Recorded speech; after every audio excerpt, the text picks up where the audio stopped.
Hi everyone, David Aragona and Craig Milkowski here taking a look at one of the few stakes races on tap at Gulfstream Park on Saturday. Race 9 is the Ginger Brew Stakes for the 3-year-old fillies going the 1 mile distance on the new Gulfstream Park turf course. Full field signed on for this one, 12 in the main body of the race, one also eligible entrant. It's a pretty strong field for a listed stakes race, Craig. It is. It's going to take a little getting used to that these are 3-year-olds now, having just turned. I'm still in my head thinking of them as 2-year-olds, but not surprising. We're getting a big field. We generally do this time of year as they transition to this new point in their career. And good, strong, competitive race, I think, and should be a good betting one. Yeah, we do have a couple of horses that contested last year's Breeders' Cup Juvenile Fillies Turf when they were 2-year-olds. I think the most high profile of those is the number 12, Life's an Audible, who did not draw the best post position in this race, though figures to be one who vies for favoritism. Didn't yet see the morning line for this race, but would expect her to take money given that resume and going out for the connections that she does, Todd Pletcher and Irad Ortiz. But there are plenty of horses in this race coming off maiden wins that have run some fast numbers, so a lot to sink your teeth into in this Ginger Brew. Before we get to the main contenders, let's take a look at the Timeform US pace projector for this race. And interesting here, Craig, we've got a couple of Bill Mott trainees that are drawn right alongside each other in the starting gate that are both expected to show speed here.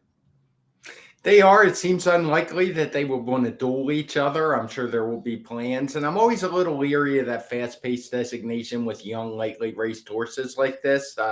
These races are tricky for the pace projector, but I do think the pace will be honest at the worst. Yeah, Craig, I don't know if you agree with this, but between those two Bill Mott trainees, I would expect the number 7, San Pantaleo, to be the one that goes on to set the pace. She was the leader in a sprint race when she broke her maiden last time out, and Wasu has already shown the ability to rate off another horse and just has a less aggressive rider on her back in Junior Alvarado. So I would expect her to try to get in the pocket and let the other Bill Mott trainee go. But there are some others who have speed in this race, the number 5, Time to Dazzle, and the number 9, Independence Avenue, along with some others. So it's going to be interesting to see how this pace shapes up on the front end. Let's take a look at the field in post position order, mostly beginning with the number 1, Madam Mischief, who's going to be a long shot in this race. She's coming out of the local stepping stone to the Ginger Brew when she contested the Wait a While against a few common rivals last time. Was just never really a threat that day, Craig. Didn't get so much pace to close into, but she was outrun early, couldn't make much of a dent in the stretch. She's just going to have to improve. Yeah, she's been improving every time out, but she'd have to take another step forward. I would like to give her an excuse for that slow pace last time, but when you look at her prior races where she had actually shown good tactical speed, it makes you wonder why she was so far back. Maybe they were just trying new tactics, but I agree. She has her work cut out for her.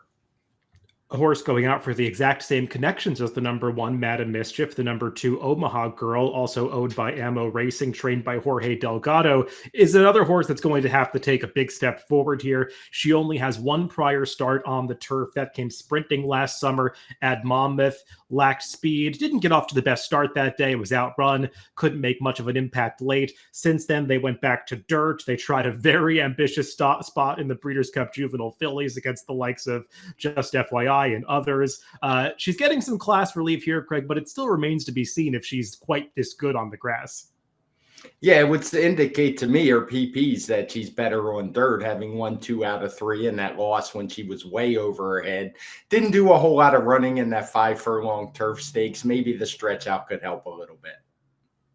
The number 3 is Dancing in Dixie. Let's take a look at her race 2 back when she was the winner of the Our Dear Peg on the Tapeta course at Gulfstream Park. And she had to work pretty hard to run down the heavy favorite Bubbly Champagne on this day. Came under a hard drive on the far turn, but continues to respond to that pressure through the stretch and ultimately wears down that foe to get in front at the wire. She's 2 for 2 on the synthetic surface, Craig. Hasn't really done much running on the dirt.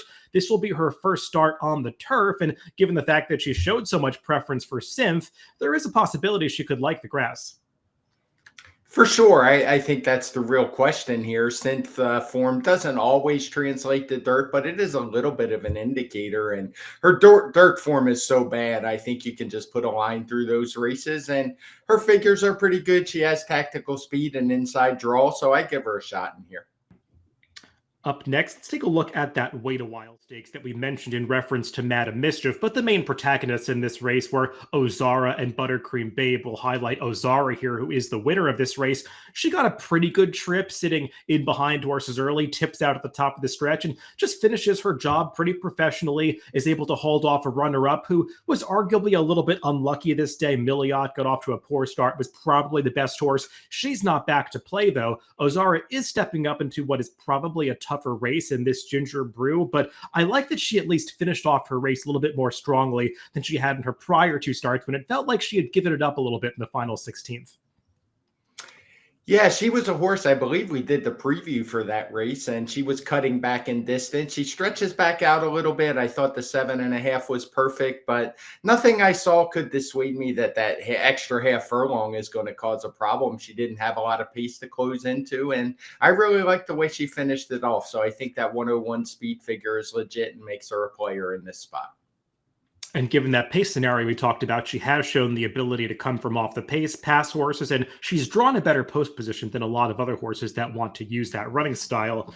The number 8 is Buttercream Babe. She is the other horse that is coming out of the Wait a While stakes. Got a decent trip that day, Craig. She was never inside. She broke from the outside post, but got over into about the 3 path, was sitting on top of what was a pretty moderate pace and just couldn't quite kick on late. She's a horse who did not get the best trip in the Breeders' Cup Juvenile Fillies turf prior to that, was just very ranked through the early stages, clearly did not run her race that day. She's had some more chances than the rest, and I just wonder if the upside is here for her to improve enough to turn the tables on Ozara. We haven't seen a lot of progression from her since her winning debut. Didn't really like the last race where she had every chance in the stretch and actually backed up, passed by a couple horses. So she's not for me. The number 5 is Time to Dazzle. She is a horse who was very impressive, breaking her maiden on debut at Woodbine by 3 lengths, earned a nice time formula speed figure for that performance, was subsequently a little bit disappointing in the Jessamine when she got very keen through the early stages, refused to settle, and then lacked any punch at the end. Well, they decided to use that keenness to their advantage last time by just letting her roll on the front end, and even though she made the lead, she refused to settle for Joe Bravo. She wanted to open up on that field, and it was all he could do to kind of restrain her from being a runoff type in that race. She still was able to beat what was an overmatched group on that occasion. I'm just a little bit concerned, Craig, even though I think she has some quality, I'm concerned about that tendency to get so rank in the early stages of her races. I wouldn't be surprised at all if she's up there battling for the lead because of that tendency. I also don't see a lot of progression from her speed figure wise. It looks like she was very well meant first time out. Hasn't really progressed much. She fits on the speed figures, but yeah, she's going to have to learn to control that speed a little bit early. Let's take a look at one of those Bill Mott trainees, the number 6 Wasu, and this is her last race when she broke her maiden, getting on the turf for the first time, going a mile and a 16th at Aqueduct, and I liked what I saw here, Craig. I mean, she got a good trip sitting right behind a horse who was setting the pace and ultimately was able to hold on for second. But you have to like the separation that she puts between that rival and the main body of the field as she finishes some 8.5 lengths ahead of the third place finisher in this race. I think that's indicative of a pretty dominant performance on grass. When she was meeting a decent field in New York that day, you can see it in the time formula speed figure. The 105 that she earned last time makes her one of the fastest horses in here. And it's possible that she's just a much better horse on the turf. It certainly looked that way. The speed figure matched the visual, no knocks at all on the race. The one small concern, even though she did rate a little bit, is she does look like a horse who's always going to be close up, and maybe if things get heated, that could be to her detriment. But she's certainly a strong contender in this field. Yeah, she's definitely going to have to rate here, so we'll see how that works out for her, but she did show the ability to sit off one horse last time, and Bill Mott has pretty good numbers with horses coming off maiden wins. When you look up the stats in DRF Formulator, I didn't send in this stat to make a graphic, but he is, if turf routes with last out maiden winners, 11 for 56, 20% with a $1.93 ROI over the past 5 years, and that stat also applies to the number 7, San Pantaleo. Let's take a look at her recent maiden victory at Aqueduct when she was a gate to gate-to-wire winner at 6 furlongs in early November. She's a horse who probably needed her debut when she went off at 20-1, showed some speed and faded that day after chasing the pace. Got to the front end this time, was able to set some moderate fractions, but you had to like the way she drew away from this field in the late stages. The big question with her, Craig, is the stretch out in distance and the fact that there is other speed in this field. There is. And when you look at the Timeform US chart, so far that big speed figure hasn't really held up. I went back and looked at the day. There was another race at the same distance, same course surface for older allowance fillies and mares, I believe it was. Very consistent, timed both races. The figure fits on the day, so I have no issues with it. It's just a matter if she can handle the stretch out and any pressure she's going to receive on the front end. Yeah, there is some pedigree to stretch out, but she's one who's going to have to prove it because it is a big deal to go from 6 furlongs to a mile against Stakes Company. The number 9 is Independence Avenue, and she's a horse who has not done much wrong yet in her career. Lost her debut after setting the pace most of the way, settling for second that day. But since then, she's been an easy winner of 2 starts, one at Colonial, the other most recently at Tampa Bay Downs when she did stretch out to the mile distance for the first time. But Craig, she really had everything in her favor that day, was only beating 3 rivals. And as you can see with that Timeform US pace figure line, got to set just a glacial early pace. Yeah, you don't often see speed figures, pace figures in the 30s at the first call, even in a turf route. But that's just very pedestrian. I'm sure a lot of that had to do with the field and the small field size. She's going to have to get a lot better. Even that 93 last time, you can see it was upgraded quite a bit because of the slow pace off an 82 final time. She has some talent, but this is a big jump up, especially considering she likes to be on the front as well. Yeah, you could just see from those Timeform US race ratings of 87, 83, 80. She's taking a big step up in class here, so we'll see if she's able to pass that test. The number 10 is Yata, and she's another one who's got plenty of experience coming into this race, including trying a couple of stakes, and she's picked up minor awards, finishing third in the Salima, and then most recently closing for third behind the gate-to-wire winner Zona Verde in that Grade 3 Jimmy Durante out west at Del Mar. I thought she did well to pick up some pieces that day, Craig. It never really looked like she was going to threaten for the victory, but what I will say about her, even though she hasn't run quite as fast as some others, she does have the right running style if this race really does fall apart. She does, and you would hope that the post wouldn't be too much of a hindrance if a fast pace breaks out, usually the outside horses. If their closers are able to get over and save some ground. I like her running line progression or speed figure progression up to a career best last time. But it's a big field. It's an outside post. She is going to have to work out a trip.